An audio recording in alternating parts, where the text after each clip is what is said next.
हरियाणा प्रदेश number 1 पे है, चारों तरफ शोर है। और जिस प्रकार से मंत्री जी ने विस्तार से बताया, मैं एक बात मानता हूं, पहले वो ठेकेदारी प्रथा थी जो वो एक लूट थी अपने आप में, उसके साथ बहुत सारा शोषण होता था। उससे बचने के लिए सरकार ने हरियाणा कौशल रोजगार निगम के तहत ये भर्तियां निकालनी शुरू की, अच्छी बात है।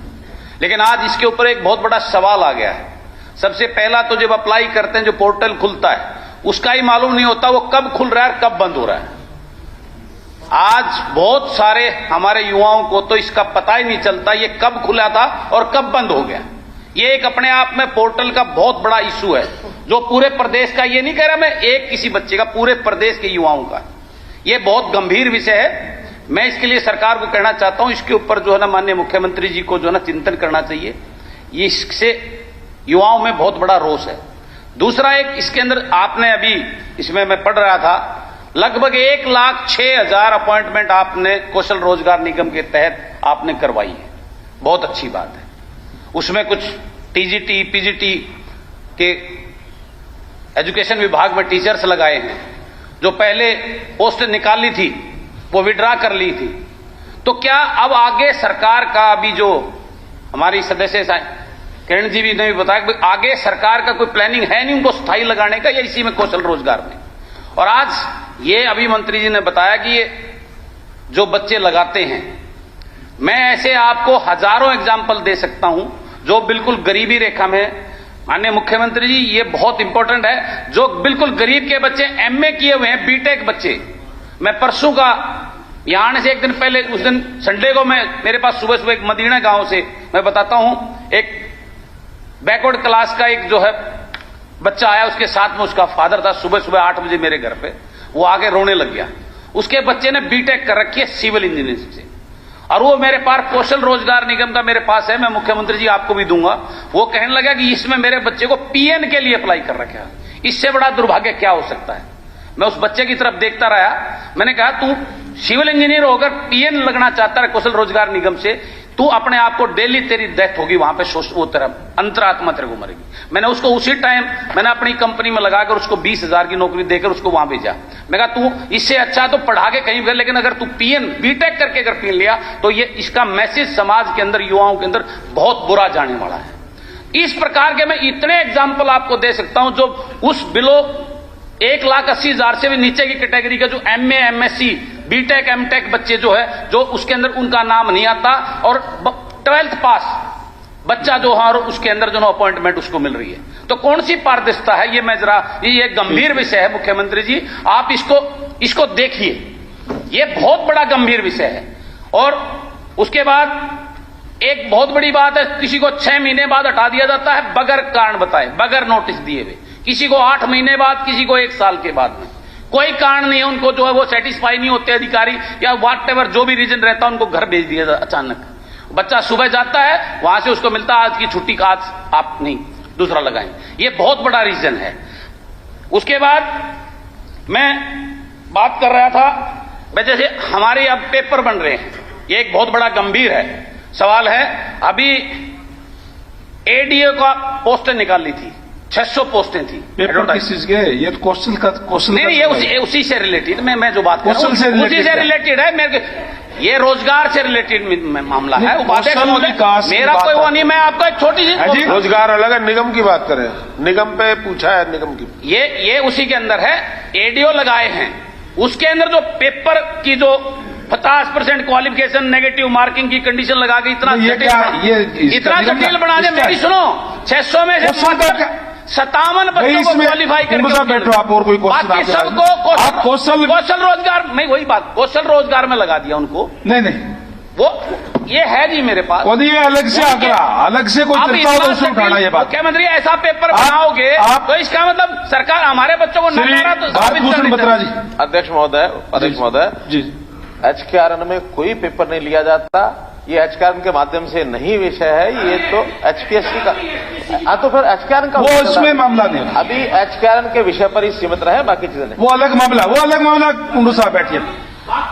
भारत भूषण बत्रा जी, हमारे बच्चे आगे सरकार की क्या व्यवस्था रहेगी, किस प्रकार से आगे बढ़ती उनका अपॉइंटमेंट होगी, आगे रिक्रूटमेंट निकाली जाएगी। ये अपने आप में बहुत बड़ा सवाल है उपाध्यक्ष महोदय। मेरा मतलब सिर्फ इस कौशल रोजगार में जो पारदर्शिता की बात कर रहे हैं वो एक हो गया। ठीक है, धन्यवाद। उसको जिस प्रकार हमारी और लिस्टें आती हैं, ये लिस्टें उसके अंदर आनी, पब्लिक डोमेन पर आनी चाहिए, पता लगे किसके इसे क्वालिफिकेशन क्राइटेरिया क्या नंबर मिले इसको, वो उसके बाकी कितने नंबर मिले, ताकि वो सेटिस्फाई हो। उसकी कोई लिस्ट नहीं लगाई जाती, सीधी लिस्ट आती है। बैठो प्लीज। ये बहुत गंभीर पॉइंट है। सब कुछ करते हैं तो तब भी इस बात के लिए संतोष होता कि अधिकारी ठीक काम करके सब कुछ ठीक करेंगे। आपने इंटेंडिंग ऑर्गेनाइजेशन जो साथ में जिसको आपने टेंडर देना है, इस रिक्रूटमेंट का सब कुछ है, उसमें प्राइवेट प्लेयर्स भी बीच में आपने डाल दिए। इसमें है कि intendant organisation mean all the departments, board, corporation, statutory bodies, universities, public sector undertaking, mission, authorities, etc., under the control of the government. Up to this, it's all right. It's very all right. But also private establishment which send to the निकल। अब इनको आपने अख्तियार दे दिए तो वो अख्तियार ये लिस्टें कहां से आएंगी? अभी करना है या बाद में कर लेना उसमें? आप तो अच्छे वाले विद्वान हैं, सारा लैंग्वेज पढ़ेंगे। ये तो जो इंडेंट देते हैं, अर्थात जिनको वर्कफोर्स चाहिए, वो गवर्नमेंट का डिपार्टमेंट भी मांग सकता है इस कंपनी से, बोर्ड कॉर्पोरेशन भी मांग सकता है, इवन कोई प्राइवेट एजेंसी भी किसी को वर्कफोर्स चाहिए वो इनसे मांग सकता है। प्राइवेट वालों को कोई कंपनी में डाल करके हमने कोई रिक्रूटिंग एजेंसी नहीं बनाया है, केवल नहीं ऐसा नहीं है। मान लो दूसरे और मानो कोई नौकरी चाहिए, उसके लिए सरकार के पास आ जाए, अपनी नौकरी तो देने की बात नहीं। प्रश्न क्या है, माननीय मुख्यमंत्री जी बता रहे हैं, सुन तो लो आप। एक फैसिलिटेशन दी है। मान लो सरकार को चाहिए 10,000 लोग, 10,000 में ले लिए, अब हमारे पास उसको मान लो नहीं है, कल को प्राइवेट वाला भी को कहता है कि हाँ इन्हीं शर्तों के ऊपर मुझे 100 लोग दे दीजिए, 500 दे दीजिए, 1000 दे दीजिए, और हम अगर एक ट्रांसपेरेंट तरीके से उसको भी 1000 लोग दे देते हैं तो हमारे एक दायरे में से निकल करके होकर जाएंगे, उनको भी तसल्ली रहेगी, उनका ईपीएफ, उनका प्राइवेट फंड, ईएसआई वो सारा कटना शुरू हो जाएगा। आज जो चीज प्राइवेट यानी ठेकेदारों के माध्यम से सारी चीजें चल रही थी, जिसका सरकार भी उपयोग करती थी, बोर्ड कॉर्पोरेशन उपयोग करते थे, यूनिवर्सिटीज उपयोग करती थी, और प्राइवेट जो एंटरप्रेन्योर है, कोई फैक्ट्री वाला है, कोई कंपनी वाला है, वो भी वहीं से लेता था प्राइवेट वाले से। हमने एक सरकारी प्लेटफॉर्म दे दिया सबको।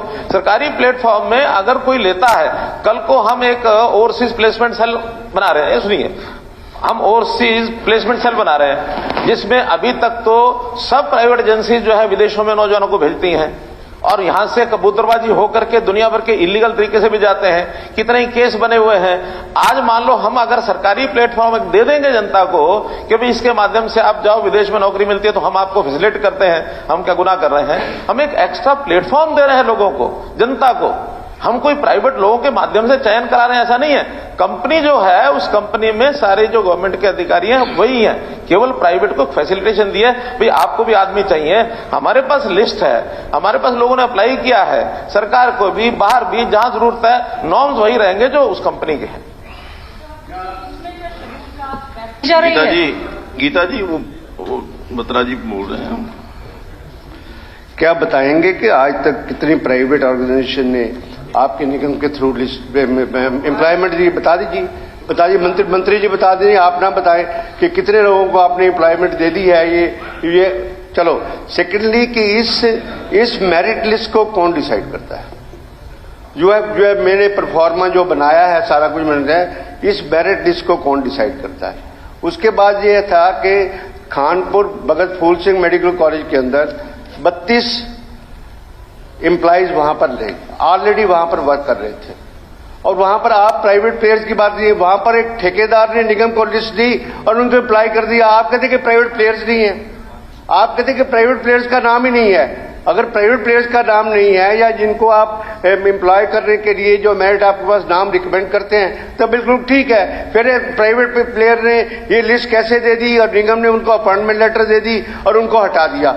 वंस जो भी अपॉइंटमेंट ऑलरेडी हो रही है, नौकरी कर रहे हैं, उसको आप किस कैपेसिटी में हटा रहे हैं, इस बात का उत्तर चाहिए कि ये बहुत बड़ा स्कैंडल, और ये पिटीशन कमेटी के सामने भी मैटर आया है, and government has admitted that this fraud has been committed and inquiry should have been there, और इसका रिप्लाई भी आप दें, and FIR has been registered.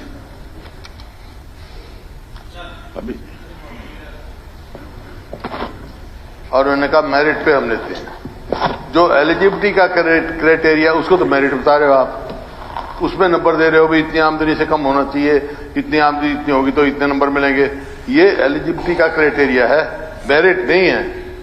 और कौन तय करता है कि किसकी कितनी आमदनी है?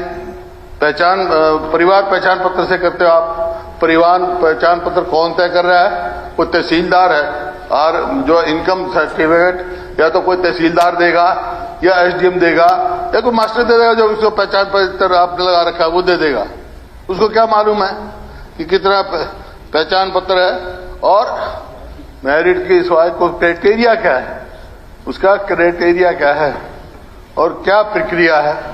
HSSC है, HPCC है, हरियाणा पब्लिक सर्विस कमीशन है, उन्होंने टेस्ट लेते हैं, इंटरव्यू लेते हैं, मेरिट देखते हैं। इसमें कौन सी मेरिट देखी है? कोई जो प्रक्रिया वो अडॉप्ट करे हुए हैं वो कोई करी है इसने? फिर अगर उसी हिसाब से करना तो उनको डिसॉल्व करो। SSB की और HSP Haryana public service commission की जरूरत क्या है? ये एक खिलवाड़ है और इस बात को बिल्कुल हम वो नहीं करेंगे। ये भविष्य के साथ खिलवाड़। मैं आपको एक दिखाता हूं कितना तमाशा हो रहा है इसमें। स्पीकर सर, ये मेरे एक इसको श्रीमती सीमा देवी, ये रोजगार कौशल रोजगार के तहत भर्ती करी गई TGT, और 6/12 को भर्ती करी गई और 9/12 को निकाल दी गई। उसने मिठाई बांट दी, 9/12 को निकाल दिया क्योंकि अब रेगुलर यहां आ गई। तो ये क्यों खिलवाड़ कर रहे हो ऐसे बच्चों के भविष्य के साथ? ये खिलवाड़ है और ये एक चोर दरवाजा खोला गया है। सारे कॉन्ट्रैक्ट ना कोई क्राइटेरिया है, ना मेरिट है। क्राइटेरिया इनकम का कर दिया, ना इनकम सर्टिफिकेट कौन दे रहा है। इस किस्म की जो है खिलवाड़ मत करो इनके साथ कहीं भी। इसका जब ये बनाया था उस टाइम मुख्यमंत्री जी का बयान मैंने पढ़ा था, उसमें उन्होंने कहा था कि ये ठेका प्रथा खत्म करने के लिए है। ये ठेका प्रथा खत्म हो रही है, सरकार खुद ठेकेदार बन रही है। ठेका प्रथा 2 साल के लिए आप भर्ती कर रहे हो, 30,000 रुपए दे रहे हो, ना उसकी प्रमोशन है ना आगे कोई है, कच्चा ही रह जाएगा सारी उम्र। और कितने दिन रहेगा कच्ची नौकरी के लिए? ठेका प्रथा क्या थी? ठेका प्रथा यही थी, कच्ची नौकरी थी। वही आप काम कर रहे हो। चलो मैं इसमें जाता टेंडर में जो होता है बहुत सारे सवाल खड़े। अब ये 32 के 32 आपने देखा। ऐसा काम ऐसी खिलवाड़ मत करो, इसको तुरंत बंद करो। नहीं, मुख्यमंत्री जी हमारे इस बात पे पूरा बोलने तो दो। अच्छा बोलो। आपने कहा कि ये ठेका प्रथा खत्म करेंगे और एक तरफ कहा आपने कि 25,000 हम भर्ती करेंगे इसमें अभी थोड़े दिन पहले। इसका मतलब ये 25,000 पोस्ट खत्म कर दोगे आप। जो 25,000 भर्ती करोगे तो 25,000 पोस्ट खत्म कर दोगे, यही मतलब हुआ ना? तो ऐसा काम क्यों कर रहे हो? 1,82,000 खाली जगह आपकी सीधी भर्ती करो। और कोई क्राइटेरिया है? पढ़े लिखे बच्चों को जो मतलब अफसर लग सकते हैं, आगे जा सकते हैं, उनको कम तनख्वाह में रखना एक उनके भविष्य के साथ खिलवाड़ है। ये हरियाणा के लोग बर्दाश्त करने वाले नहीं है। हम बिल्कुल इसको वो रिजेक्ट करते हैं। इसको तुरंत वापस लिया जाए। ये खिलवाड़ कर रहे हो आप बच्चों के साथ। हो गया। मेरा नाम इसमें होते ही तो इतने सारे विधायकों को इस पर चर्चा करने की आवश्यकता नहीं थी। सर, पोर्टल हमेशा खुला ही नहीं होता। कभी उसमें कहा जाता है कि जिन्होंने किसी सरकारी कार्यालय में काम किया हुआ है वही पंजीकरण करा सकते हैं, दूसरे करा ही नहीं सकते।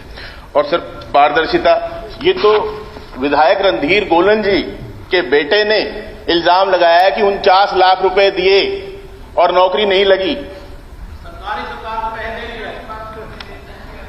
सर, पारदर्शिता की बात हो रही है।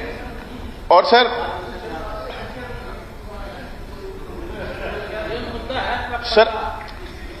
जवाब पे बताया गया कि HPSC और HSCC से भी अलग से भर्ती हो रही है। सर, अगर भर्ती हो रही है तो इतनी पोस्टें खाली क्यों हैं? और कितने स्पीकर सर, जिन्होंने पंजीकरण कराया और उन्हें नौकरी नहीं मिली, क्या उन्हें बेरोजगारी भत्ता मिल रहा है? लाखों लोग ऐसे हैं, पहले तो वो पंजीकरण नहीं करा पा रहे। जो पंजीकरण करा लेते हैं और नौकरी नहीं मिल रही, क्या उन्हें आप बेरोजगारी भत्ता दे रहे हैं? ये मेरा प्रश्न है सर। और दूसरा भी, कितनी भर्तियां HSCC के माध्यम से हुई हैं, वो तो बाईपास हो गया। पक्की नौकरी नहीं है, जो आदमी जैसे अभी हुड्डा साहब ने भी कहा कि 6 दिन बाद निकाल दिया, किसी को 2 महीने बाद निकाल दिया, किसी को 6 महीने बाद निकाल दिया, उनका भविष्य क्या है? तो शोषण तो युवाओं का सर हो रहा है, यहां पे शोषण तो है, कहां जाएंगे वो? तो जो भर्ती HSSC HPSC के माध्यम से होनी चाहिए वो कौशल रोजगार के माध्यम से ना किया जाए, और इसके अंदर जो बताया गया कि पारदर्शिता नहीं है, उस पारदर्शिता